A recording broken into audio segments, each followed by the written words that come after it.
Hi, good morning. This is Bodywise Bodywork. Thank you for joining me today. I'm sorry my music isn't playing and I thought it was going to. Here it is, not playing again. That's fun. My kids have been playing with the iPad, so I'm not sure why it's not functioning, but here's some music for you. Ba-da-bum-bum-ba. I am so happy you're joining me today. Today is January 24th, and what is significant about January 24th?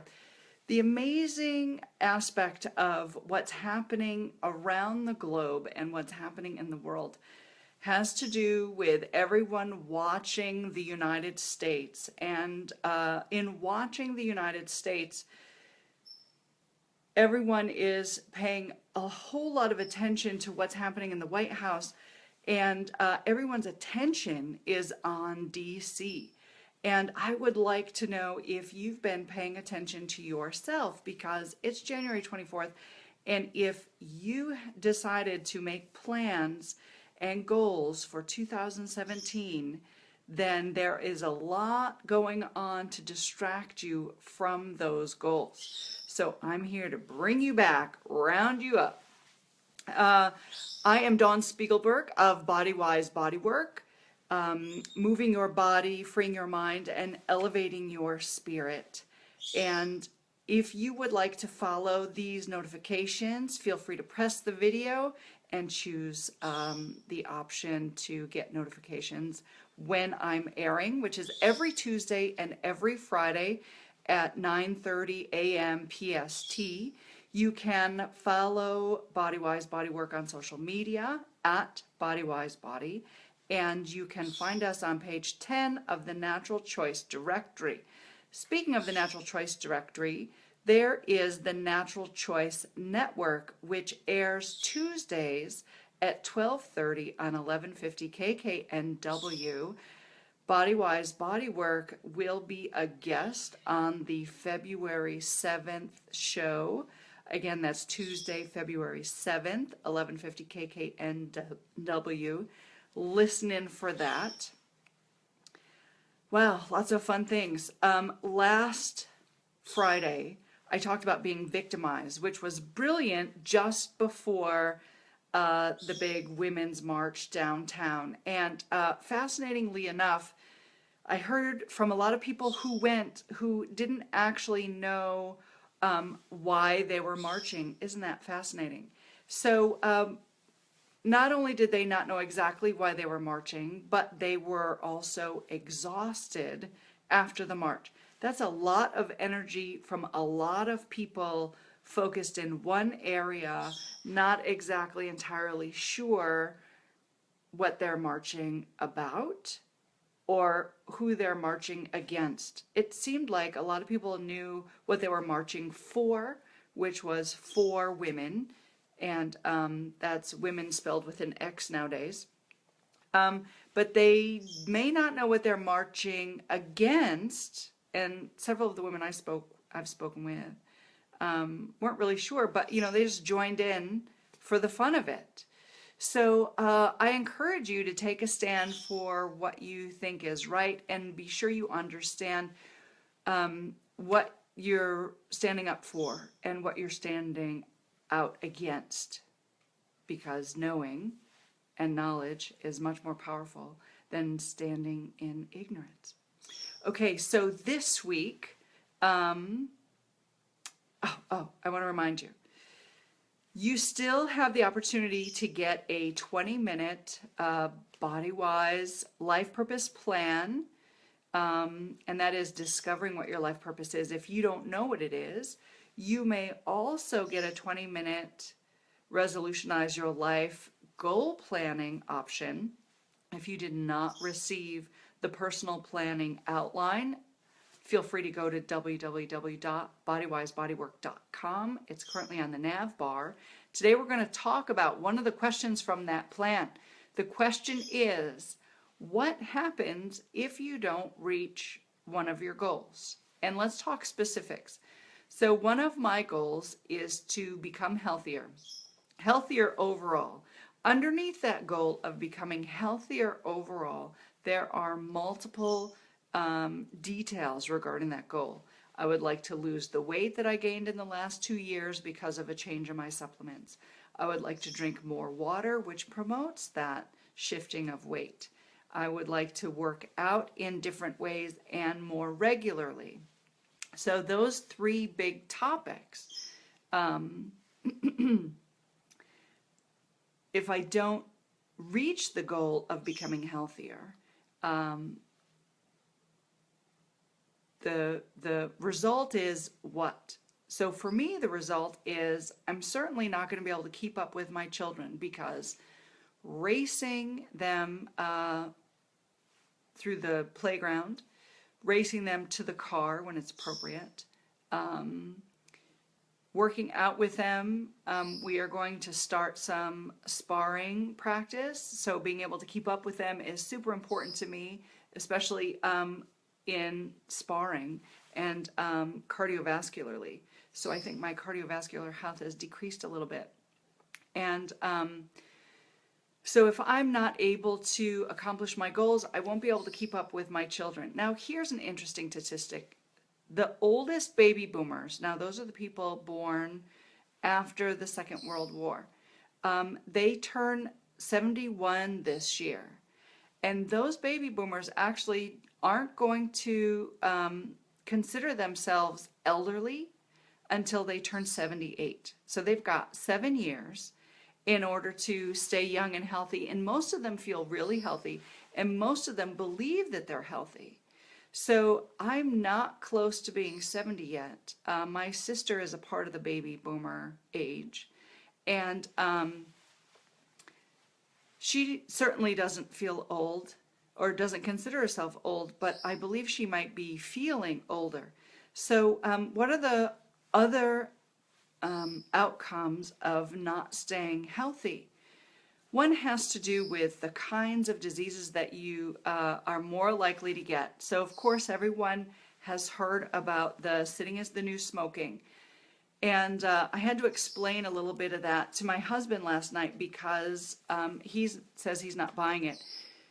But the truth is, in recognizing that studies are showing that people who lead sedentary lives Monday through Friday, it's found that the exercise that they perform after work or on weekends is not enough to keep them healthy. They're still getting the top 10 diseases that affect most Americans, which include obesity is not one of them. I think that's number 11, and that's really not considered a disease, although some people are considering it a disease. But it's diabetes, cardiovascular disease, so they're cancer. So even though people are exercising after work or on weekends, if they're sedentary for most of the week, so if they sit at a desk, studies are showing that they are still going to have trouble with the top 10 diseases. So what's the solution? The solution is moving more and moving more regularly. It's being healthier. It's maintaining your health. I was looking at my Twitter feed yesterday, and someone posted an article to how to recover from a food that you've chosen not to eat, or not recover from, how to slowly go back to reintroducing a food that you can't stop eating. It was sort of interesting because I didn't quite get the gist of it, and I didn't have a chance to follow the thread.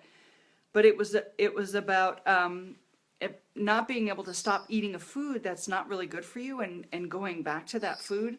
And I find it fascinating, because if there's a food that's not good for you, and everyone knows that refined sugar is not good for us, but how many people have given up refined sugar?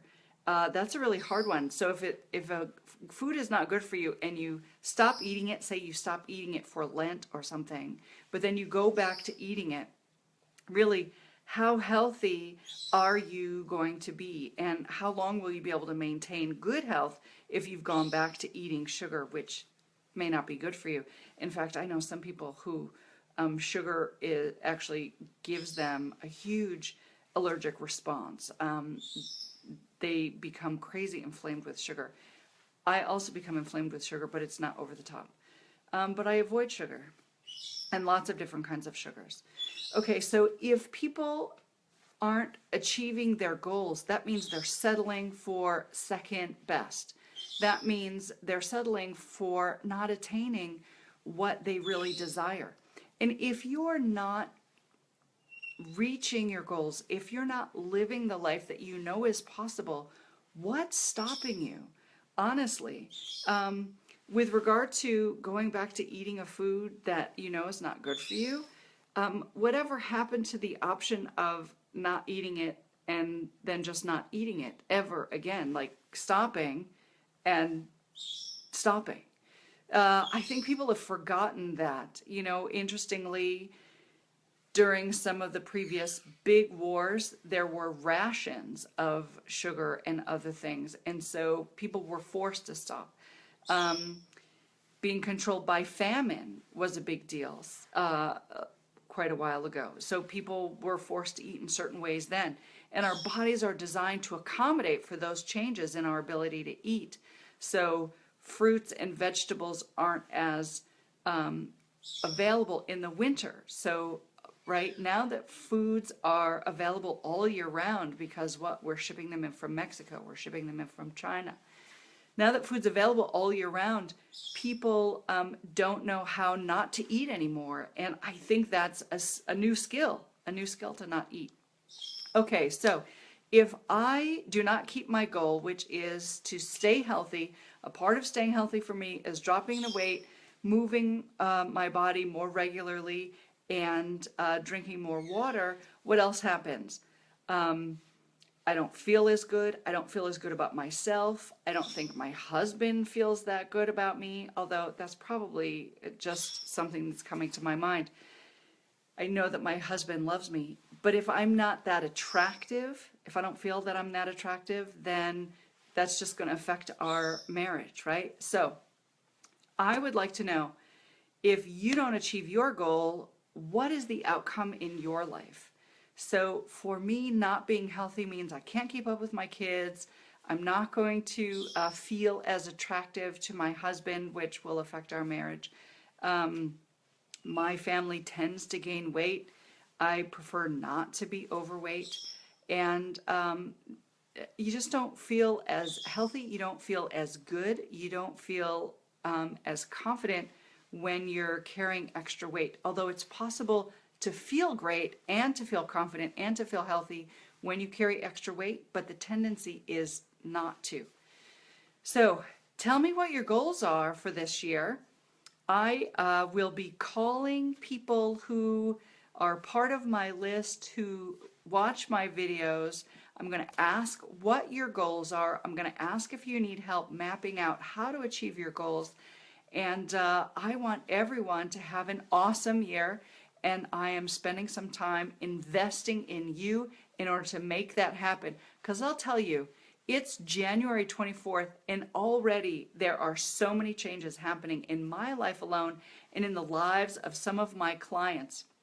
Hi, Lauren Bullock. Lauren Bullock is one of those people who is making dramatic, huge changes in her life, and it's only January 24th of 2017. What is the rest of the year going to bring? Other of my clients are tired. They're not making the headway that they want. They're wondering why they still have pain and problems, and it doesn't have to be that way. So let's get moving forward.